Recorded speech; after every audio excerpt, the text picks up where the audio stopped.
In this video, I'm going to be discussing two different ways of making histograms in StatCrunch. In the first example, we will be given a table of raw data and then asked to construct a histogram by finding the best values for our classes, also known as bins. And then in the second example, we will instead be given a frequency table and asked to create a histogram from pre-established class sizes. Okay, so for our first example, let's say we're given a table of 25 data values, just like this. And our problem wants us to find the optimal class sizes for this data set and create a histogram. So StatCrunch has a histogram feature that will automatically format your histogram so that it looks kind of nice by creating bins of automatic length. However, some homework problems require you to find your own class sizes using either predefined rules or sometimes formula. So that means we can't always use the automatic histogram in StatCrunch. But luckily, if we can find our class sizes by hand, StatCrunch will still create a histogram for us really quickly. So the first step is going to be finding the number of classes that we're going to need. And there's a general rule that says that our number of classes k should be such that 2 to the k is just slightly greater than or equal to the number of observations in our data set. So for example, we have a data set with 25 values. That means that we need to find some k such that 2 to the k is greater than or equal to 25. So for example, if we chose 4 for our k, 2 to the k is less than 25. In other words, 2 to the 4th is less than 25. However, if we chose 5 for k, then 2 to the 5th is greater than 25. That means, instead of choosing 4 for our class sizes or some other number, we would choose the value that makes 2 to the k just greater than the number of observations, 25. In other words, our number of classes will be 5. Okay, and then once we have that, the next thing we need to figure out is the class width. In other words, how big are our bins going to be? And the formula for this is found by taking the maximum value in the data set, subtracting the minimum value in the data set, and then dividing by the number of classes, which we just found. So there are two ways that we can find our maximum and minimum values. The first is that we can just go to StatCrunch and order our data by clicking on the tab next to the variable name, and then sort table ascending will put our smallest data values at the top and our largest, our max, at the bottom. So from here, we can easily see that our max value is 52,440 and our minimum value is 30,165. Then from here, we can plug those two numbers into our formula and plug in our number of class sizes and find our class width. The other way to find our maximum and minimum values is a little bit more labor intensive, but it can sometimes be useful if you have a huge data set. So we're going to go to Data, Compute, Expression. And in our expression, we'll click Build. Now we scroll down in our Functions tab until we find I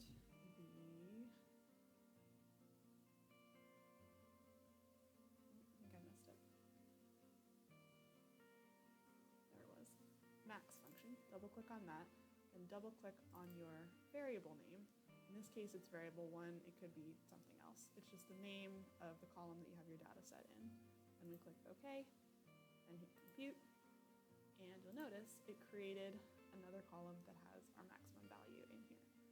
And the same thing can be done for our minimum value. We go to Data, Compute, Expression. This time we go to Build, but instead of doing max, this time we look for the minimum.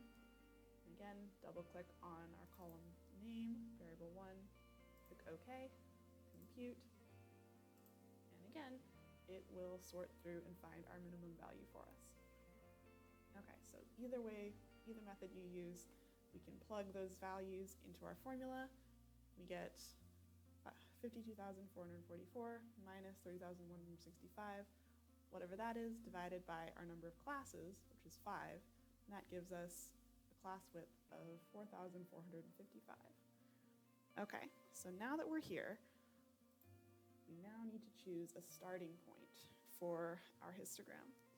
So to find this, we look at that minimum value that we found, that 30,165, and we round it down to the nearest nice number.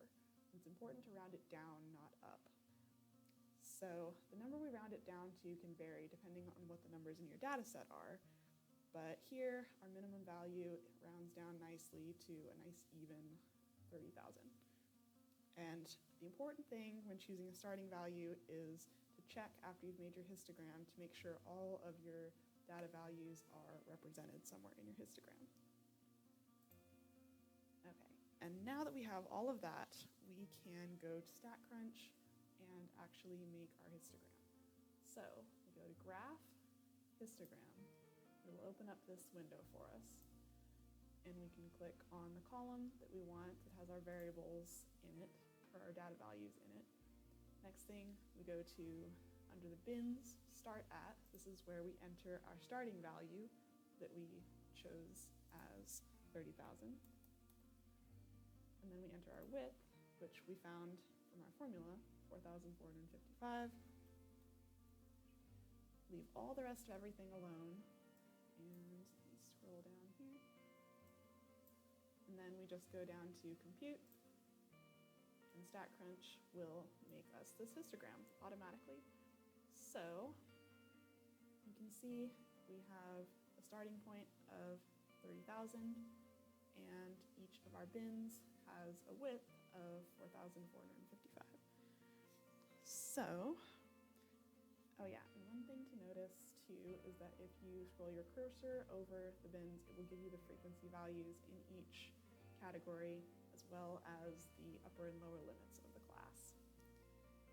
Also, we should be sure to check that our maximum value, our 52440, is in fact in one of these bins. And we can do that by saying, okay, our maximum upper limit on our biggest bin is 56730, which is bigger than the maximum. That means our max value must be in here, which means all of our data values must be in here. In other words, we're just checking to make sure that we chose our classes correctly and nothing was left out. Okay, so that is all for that question. Next, let's say instead of having raw data like we were instead given a frequency table.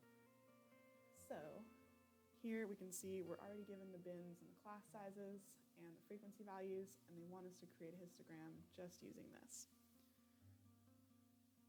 Next thing we would have to do, this one's a little bit simpler. We don't have to actually figure out any of the values by hand. We can just go straight to StatCrunch, go to Graph, Bar Plot, with Summary. Again, it'll open up this new window. This time for categories in, we want to select the name of our column that has the class sizes or the bins in them. And then for counts in, we're going to select our frequency. The rest of everything, leave it all alone, hit Compute, and StatCrunch will give us this bar plot. And you'll notice it doesn't look quite as nice as histogram that we got before, and it's not a traditional histogram in the sense that the bars aren't touching each other, but it still gives us all the information we need, and you can get a good sense of the distribution of the data just from looking at this. Again, if you hover your cursor over, it'll give you the frequency values and the bin sizes. Okay, so that is all there is to it. So I hope you guys found this video helpful. If you are a UNT student, there will be some links to other services and resources in the video description. Thank you so much for watching.